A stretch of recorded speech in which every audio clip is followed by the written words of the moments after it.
Ditën e hënë, kryeministri Edi Rama postoi një video në mbështetje të protestës që do mbahej në Tiranë për ish-krerët të UÇK-s që po gjykohen në Hag.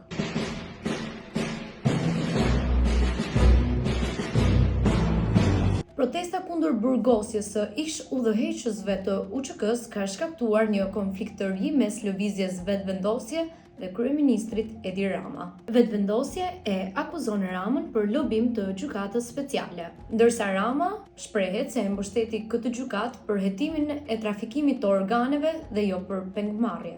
Në kuvent, kërkesa e Partisë Demokratike për diskutimin e rezolutës të gjenocidit serb në Kosovë u refuzua, duke shkaktuar debate të forta mes opozitës dhe mazhorancës. Të premten u mbajt protesta për mbështetje të ish-krerëve të UÇK-s, ku morën pjesë figura të njohura politike nga Kosova, Shqipëria dhe Maqedonia e Veriut. Në krye të kësaj proteste ishte Endrit Thaçi, djali i ish-presidentit të Kosovës Hashim Thaçi.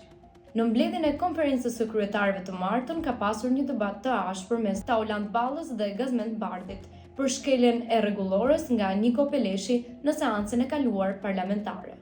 Gjithashtu Partia Demokratike zyrtarizoi kërkesën për shkarkimin e presidentit Bajram Begaj, duke akuzuar për shkelje të kushtetutës në lidhje me zgjedhjet për Bashkinë e Tiranës. Menjëherë pas kësaj kërkese ka reaguar presidenti i Shqipërisë.